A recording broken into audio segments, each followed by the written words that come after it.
こんにちはですね。 Those lights are so bright. ちょっと光が眩しいって言ってますけども。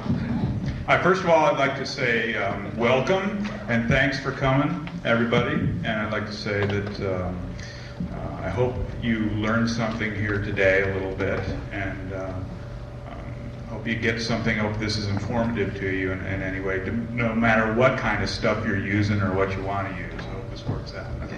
Well, what we have here is a system that is the way we work, the way we do things at Custom Audio Electronics is when we started out doing this, when I started doing this stuff 10 years ago, I went into a club and I saw this guitar player. His name was Buzzy Featon, okay? And he had this big pedal board on the ground. This was like 1980 or so.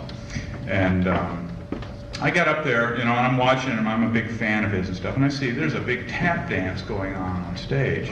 He's stepping on all of these different little pedals and things, and it sort of detracted a little bit from the music somewhat. He's always fiddling with stuff down on the ground, or bending down. So what would happen was, here he is bending over and adjusting things, and I'm thinking to myself, well, wouldn't it be nice to have a board that had all of the same type of switches on it, and maybe a system where you plug your effects into something where when you're standing up. Remember, this is before rack system equipment came out, or it was just starting to come out then.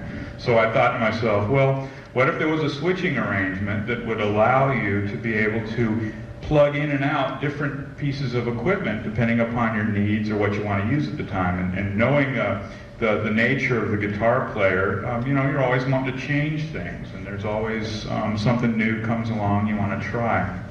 So I developed a switching system that had a foot controller board that is so similar, it's almost virtually identical to the same configuration that we're using today. And this was 12 years ago. 12 years ago. So what happened was I started designing this stuff and interfacing different pieces of equipment and trying different things, and it was always, we were experimenting all the time and coming up with different ways of configuring the effects and stuff depending upon what was needed at the time. Now remember, when we first started doing this, and very continually for the next 10 years or more, it's always been the player would come to me with certain pieces of gear that he wanted to use, and whatever he wanted to use, I would interface and make happen. So as time went on, I started finding things, different pieces of gear that started working well together, and that I felt worked better than others, and came up with the certain pieces I like to. If someone comes into me and says, what do you think? What do you want? I will make recommendations to them, but first and foremost, it should be the individual player's needs. It's always, as far as I'm concerned, you can use anything you want. I'll build systems with little pedal effects just as easily as I'll build one with big rack gear pieces and stuff too. However, and also the type of system and also the style of music and stuff that is being played will dictate the type of effects and things, or amplifiers and different tonalities that you're trying to get. So what I want to stress here is very important, is we're very flexible in terms of how systems get put together, whether you use preamps and power amps, or if you want to use little combo amps and effects pedals and things like that. We have developed a system, a modular system that allows you the ability to use and configure systems in different ways. And what I want to stress here is that, for instance, Joe Perry and Brad Whitford, two guys in the same band, they have two totally different types of configurations of their systems, and that are unique to each player's needs. So even though they may use the same building blocks, such as the RS-10 foot controllers, also the 4x4 audio routers, and line mixers and stuff, the systems are utilizing the same basic components, but they're configured in a different way to allow for the player's needs, depending upon what they want to do. And I'll explain how that works. Okay. Well, ladies and gentlemen,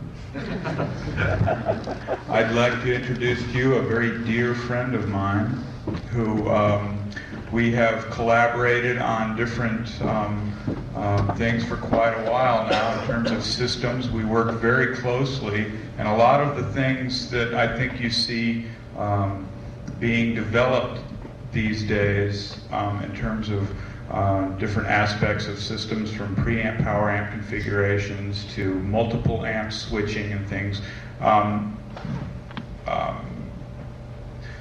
We have pioneered a lot of those techniques and stuff that are very prevalent and used today. Ladies and gentlemen, Mr. Michael Landau. マイケル・ランドウです。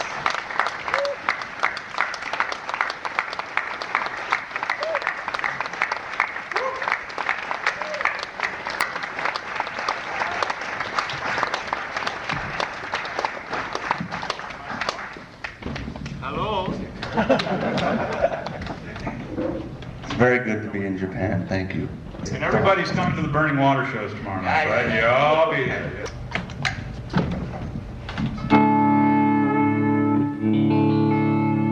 So I'm just going to play a little bit, a tune called I'm Buzzed. And Bob and I have programmed 4 presets in here. And I'm just going to be switching between those 4 and then I'll play a little while and then we can talk about it. いろんなプリセットの話とかをしたいと思います。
yourself. ちょっと一人だけなんで視線が熱くてちょっと緊張したって言ってますけども。That was 4 altogether. There's basically the 4 presets I use are. I use a clean one without a lot of chorusing and a harmonizer on it. It's just like.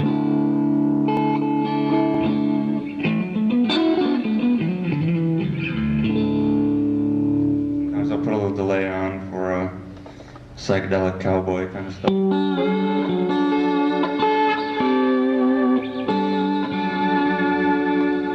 So all that is right now is just compressor and reverb and channel 1 of the amp, of the custom audio amp. はい。最初の今は一応クリーントーンの説明をしていただいたんですけども、一番最初にやったのが、コーラスと、イーブンタイドのハーモナイザーを聴かせてやったことです。That was for the clean tone, right? Yeah, that was preset 1. And the other version of that is still on preset 1. I mean, still on channel 1 of the amp. But it has chorusing and harmonizer combined with delay. With delay. And that's the sound.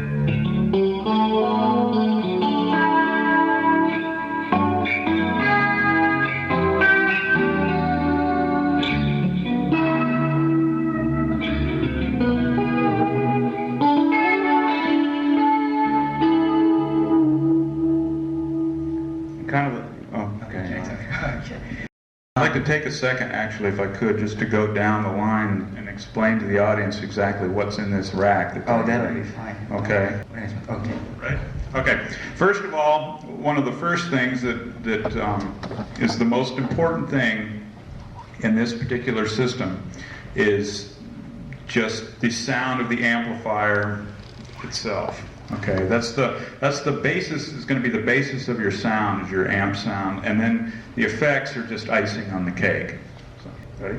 Okay, so the basis of that sound is our custom audio amplifier's 3+ SE2 preamp. This has 3 independent channels. One's voiced clean, like a Fender type clean sound. The middle channel is similar to a Marshall type, like a plexi Marshall type, old style kind of crunch sound. Then the lead sound, which we consider to be the lead sound, is a more overdriven, saturated kind of sound. And each of these channels in this preamp, you've got individual bass, middle, and treble controls, as well as gain and volume. They're all totally different, and the circuitry is different for each channel, although it's in one box. In addition to that, there is a master EQ stage that you can kick in and out over top of any of the 3 individual channels you already have called up. And what that can do for you is it can add a little oomph and presence and boost to the sound. Now what happens is a lot of times people will use preamps. Well, go ahead. Okay. It should explain. I'll get rambling. Ready? Okay. Okay. And in conjunction with that preamp, then we use a VHT Classic Power Amp. Now this is like over 100 watts per channel stereo power amp, and it's got it's voiced like a guitar amp power stage. Now what that means is it's similar to, say, the power amp section of a Marshall head. It's similar to that. Okay, it has a few modern features to it, of course, that give it a little more versatility, and it's a nice complement to be used with the 3+ preamp. Our preamp was designed in such a way that a lot of times there's a wide variety of different power amps that could be used, and our preamp is designed, especially with this extra EQ, to allow you to get a better, punchier kind of voicing if you use a power amp that's not designed like a guitar amp power stage. And an example of that would be power amps that you use in a PA system or something. There you could use full range that are, you could use it on your home stereo. Well, you wouldn't want to use this on your home stereo because it's voiced like a guitar amp. Okay. I'd like to say another thing, that probably on a percentage basis, what's contributing to the overall sound here is, I would have to say, 80% of this is the front end and the preamp sound. The other 20% being the voicing of the power amp used. So there's going to be a bigger difference if you're choosing between different preamps to use than there are between power amps, but they're very, the importance, it's really very important to use and match a power amp. You know, not all power amps are created equally. They're all different, and they all do have their own sounds. And that's not to say that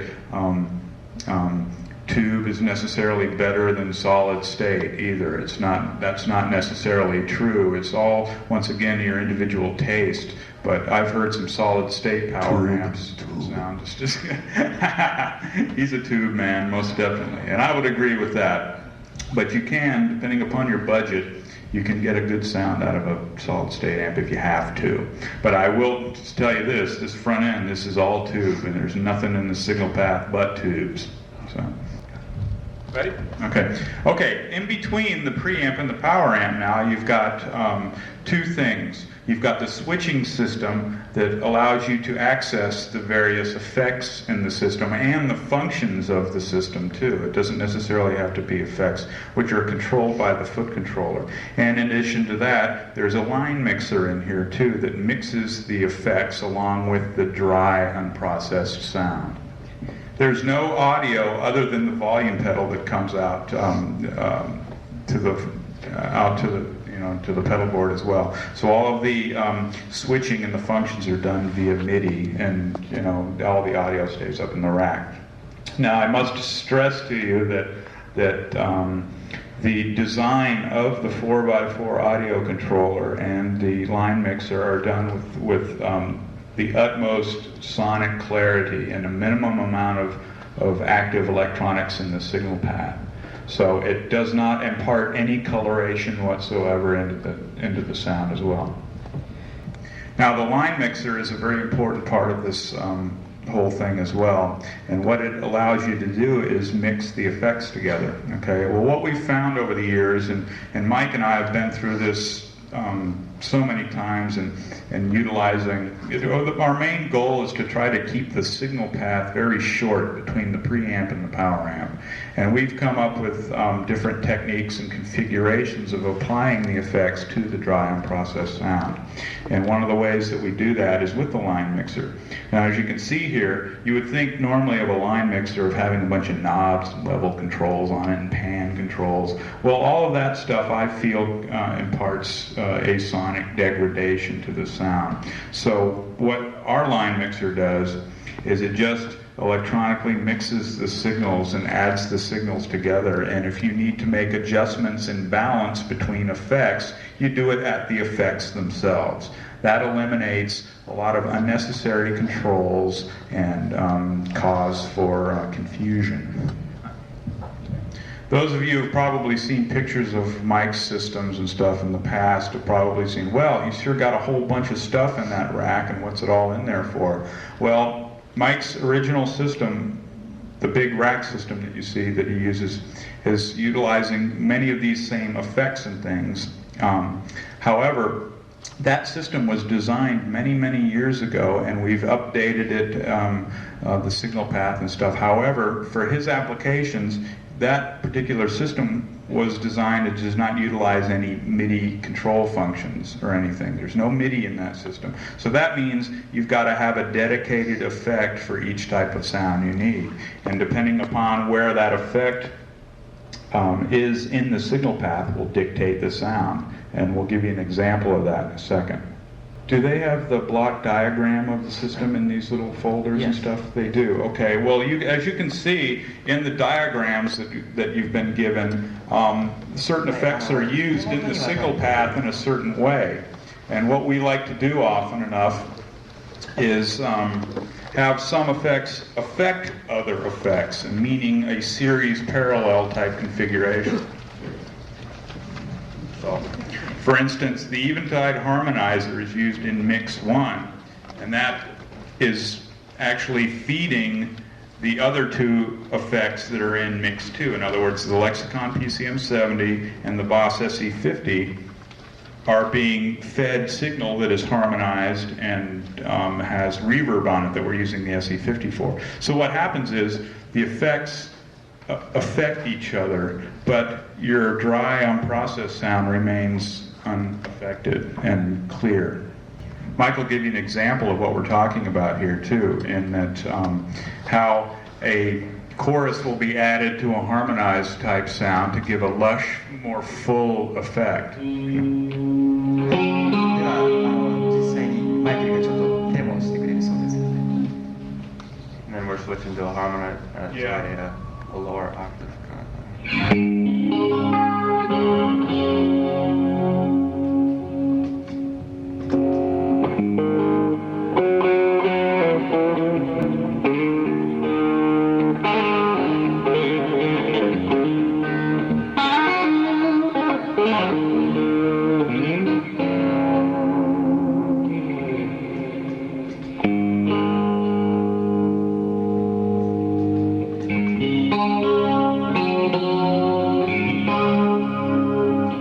Using the harmonizer for two different sounds, the same effect, and we're switching it by MIDI. Also, what we like to do oftentimes is dictate. You know, these days there's lots of multi-effects units that will do lots of different things at one time. Well, often I will find within a particular unit certain things that it does best. It may not do everything perfectly, but it might do some things better than others. So we'll qualify, meaning we'll decide what job that effect is going to have in the system and put it in the proper place in the signal path. For example, we like to put echoes at the end of the line, so they're generally put in Mix 2, so that they echo the sounds that come before them, so that they die off with, say for instance, if you've got a reverb on, you'd want the echo to die off with the reverb on it, not die off dry. If you have a question for me, if you don't understand what I just said, go ahead and ask me. Could you explain about the reverb? Okay, for instance, we like to put reverbs and chorusing and things like that before echoes.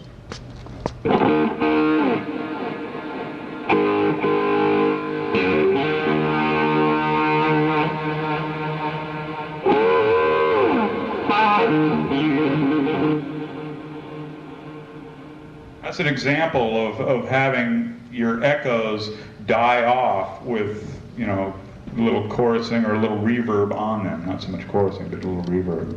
So as they die off with that chorus sound. So it's just a way of configuring the system. Oh, I see.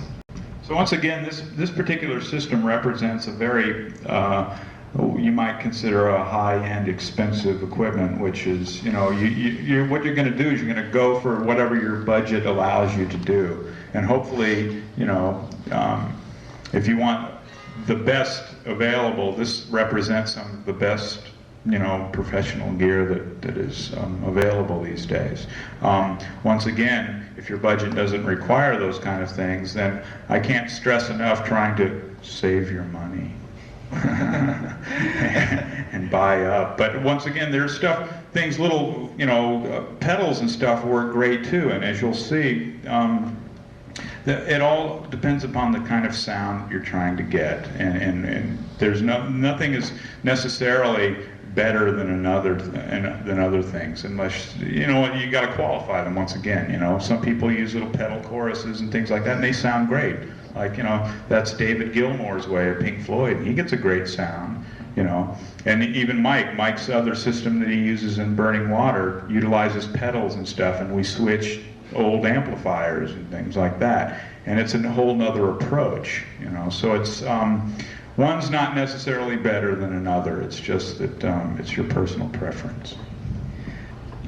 Now, the other thing I want to stress is that Custom Audio Japan is capable of configuring these systems in a wide variety of different ways for you. And we work very closely together via faxes and things. You know, we stay very close in touch. So, and they have all of my knowledge and all of our knowledge together. You should see the back of this thing. It's beautiful. They do great work. And the other thing... Let's whip it around. Come on. We will in the end. In the end. But I do want to stress you do have the capabilities that are here to getting the same quality systems that I build for the professional guys and stuff that I do in Los Angeles. It's done right here as well. And any type of configuration, depending upon what your needs are, can be met here very easily, whether you use pedals or you use different types of rack gear, whatever you choose to do, we can configure systems that will allow you to do that. One of the biggest things when I developed this thing was to allow you the capability of accessing different pieces of equipment and having preset combinations of those so that you can concentrate on the music and not be doing a big tap dance all the time. Oh, the distortion sound. You want to do a little leaf blowing there or something? Ah, yes, bro.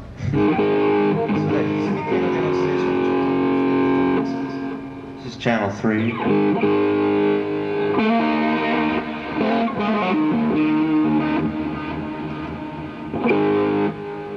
would like to say also that what Bob was talking about earlier, it's very important to have your basic guitar sound as punchy as you can first. So if you're going to add effects to it, whatever kind of effects, or if you're going to add multiple effects, the best sound is always going to start from a great dry sound. Okay. That's with nothing on it now, just channel 3 alone. It's very Marshall-like.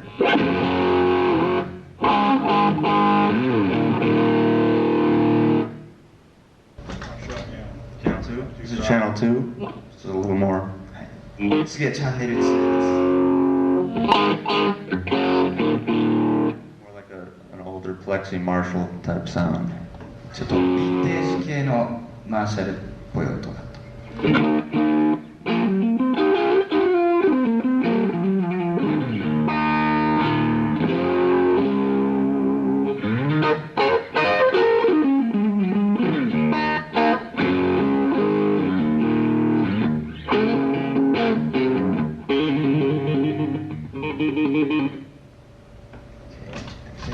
Here's channel 1 without any, チャンネル1です。 no effects, just straight.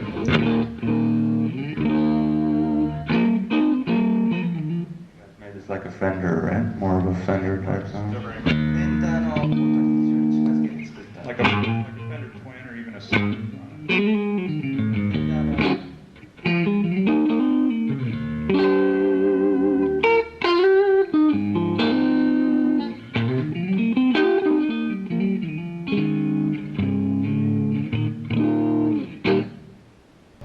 Teddy? What question is Ted? Teddy Landau of Burning Water right over there. That's right. He's バーニン here. グウォーターのベースの音です。 Bass player. Oh! I see Miwa back here too. Is Willie here? Well, there's a real wide variety of different types of things you want to use and stuff, and I have certain personal preferences, because of ease of use and how they interface with other pieces too. I'm not a big fan of big multi-effect type things because half the time they can't. I like to qualify certain effects for certain things, and some work better as choruses than others, and others work better as delays and things like that. So I kind of like to break them down into specific single uses rather than using them all at once, because what happens is the flexibility is not near as good, and also where it is in the signal path is very important. So, a lot of the stuff that we like to use, we like the Lexicon equipment and stuff, and we like, I'm a big fan of the Boss SEs, 70s and 50s, they work well too, but the Eventide stuff's nice, and the TC gear is nice, it's expensive, but that's the high-end stuff, but that's not to say some of the older stuff doesn't work good too, old things like old old Roland Boss Chorus CE1s and things like that. There's a new box made by Fox Rocks called a Pro Vibe, which is a univibe type sound, the old chorusing type thing, which Mike uses for burning water. So. Well, one of the best things about when there's difficulties, if the system is designed properly, and you can usually, if you know how, I can't stress this enough, is to know your system and know how things work. If you have someone else put a system together for you, try to learn as much as you can about it, so if some kind of problem does happen, you can bypass it. That's one of the things that through the years, they might be a complex system, but if you know the basic building blocks, generally you can get around a problem, unless it's a catastrophe. I would hope not, but generally they're somewhat modular in their approach, and you should be able to, bypass problem areas and find out exactly what's wrong fairly easily. I'd like to add something. Yes. Okay. Also, I'd like to add that in these types of configurations that we do, we keep the signal path very short between the preamp and the power amp, so that if there's a problem with effects or something, generally a lot of these things that are being mixed together in the mixer, if there's a problem with them, you can shut them off completely, turn power off, and you'll still get signal through the system. And I have a guitar that I use in the studio a lot that has 2 single coils and a humbucker in the bridge, and I go between that and these. Just with our band, I use single coils only most of the time, 99% of the time. It seems to fit the music better, but I still use the others.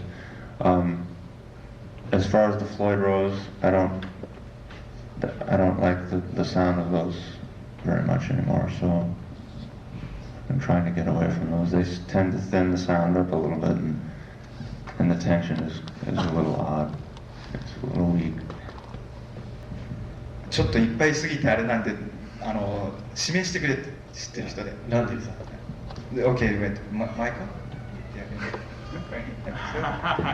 Oh, you want to know if there's any funny episodes from working? I got one. Okay. This was several years ago. Okay. We were at a record release party for Kenny Loggins, and I had just met a few days before Eric Clapton, and Eric commissioned me to build a system for him. So we were all at this record release party. Eric Clapton was there, Mike was there, and I figured, okay, this is a great time. This will be great. I'll get to introduce Mike Landau to Eric Clapton. So I see Eric in the crowd, and now that he knows who I am now, because I've been seeing him the past couple of days, I go up and go, "Hey Eric, how you doing?" And he's so, "Hi, how are you?" And this, that, and the other. I said, so I drag Mike over, and I go, "Eric Clapton, I'd like to introduce you to Mike Landau." And Mike his guitar playing was all over this record that we had just heard at this party. And when Mike gets introduced to Clapton, he falls down on his knees and starts bowing to him, and he goes, and Eric gets him up and goes, "Oh," he grabs him by the neck and goes, "You're playing stuff I should have been playing on that record." So we just started laughing. It was a funny story. Okay, maybe it wasn't so funny. For example, at stereo, you use combo type? Both. I bring both. And Burning Water, we did it at my house, and it's mostly on a 50-watt Marshall, and also a Fender Vibrolux, sometimes through a 4x12, a Marshall bottom, and basically those two for the record. From the solo album, I used my rack a lot, and also Marshalls, mostly the same 50-watt Marshall. It's just a stock. It's a Plexi Marshall, and the Fender. And what was the other question? What type of Fender do you have? I have a bunch of them, but the one I use for recording mostly is a Vibrolux, a blackface. I think it's a early 60s Vibrolux with two 10s. It's got two 10-inch speakers and what are they, like 30 watts or something? Yeah. About 30 watts. What is different that amplifier first channel and Fender amplifier? Not much. Not much. They're very close. Not much. I can add, you know? I can add to that. A lot of that too depends upon how effects might be applied to it, and it's easy. This is an easy way to have an all-in-one sound. In other words, you can process these sounds in here very easily. It's just simple to hook up in a studio situation, doing sessions and things. It's easy to go in and have a complete sound where you're not relying on the engineers and stuff as much to help dictate your sounds, you see. Mike owns 3 completely different systems that I've put together, and the music dictates what is used for a given situation.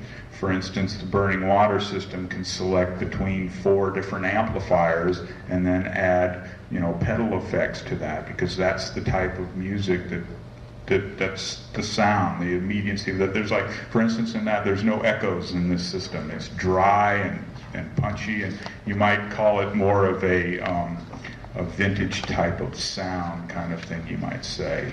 It utilizes pedals and things and those types of older style effects, you might say.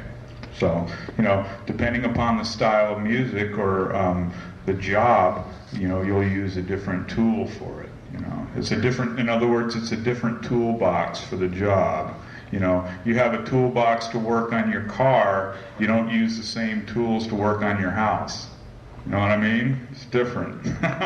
So it depends upon which one you use. Yeah, the thing about this though is that you can use it for everything if you need to, because it's so, Bob and John have finally dialed it in right, where they can get this great Fender tone and this great Marshall tone and then this great, the heavy metal modified Marshall type sound. But it's kind of psychological for me with Burning Water. I'd rather just sometimes plug right into amps and use just some fuzz tones and older style pedals. But this thing is, you can hear that it's the real sound. It's very close. Sometimes better. Thank you very much. I guess we'll try to explain that to everybody else. That's a thought. One of the things I'd like to stress here again is we have a real strong feeling about how we, it's all subjective, meaning, anybody's, one person's idea of a good sound may be different from another's, and that's fine. But we have a philosophy here at Custom Audio that we want things as simple as possible, and therefore we would much rather see a preamp like this that has 3 really great sounds than some MIDI programmable type preamp that's got 128 mediocre sounds. We like to keep it simple, and we feel that the basic fundamental sound is most important. Okay. No, I just want to stress that all of our products and stuff that we do as well are very, very simple to use. Really, it's not you shouldn't be feel afraid to use this kind of stuff. It's very simple. There's a minimum amount of controls necessary to do the job, and it does the job really well. So.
would say a lot of the tone, even though Bob has made this great system for you, a lot of the tone most of the tone comes from your hands and from your playing. Absolutely. Yes. And I would say just, if you can, try to use heavier gauge strings and keep your action on the higher side of things, because the guitar will ring better and it'll be punchier and it'll sustain better. And play what you like. Okay, I'd like to say that I've built a lot of systems for a lot of great players over the years. And one of the things that I've found to be true, no matter what anybody's using, you can take the exact same system and take a line of each one of these players and they can plug into the same system and everybody's going to sound different. It's all 99% of it's in your hands and your heart anyway, and you're gonna find your own voice no matter what gear you use. So just keep that in mind. That's really important too. And the other thing that I feel is really important is if you can do it, allow the professionals and stuff to put all this stuff together for you, because what it means is it allows you to concentrate more on the music and do what you do best, which is playing. You know, we have technicians that do this kind of thing, and which is, you know, what I do for a living. And it's like when something breaks in my house, I have a carpenter come and fix it. I don't necessarily do it myself, you know. So if my stereo breaks, I usually take it to have somebody else fix it, because I'd rather be doing what I do best, and that's build systems for people, you know. So if you can, take advantage of the expertise that we have available to you, and I think you'll be a lot happier. Okay?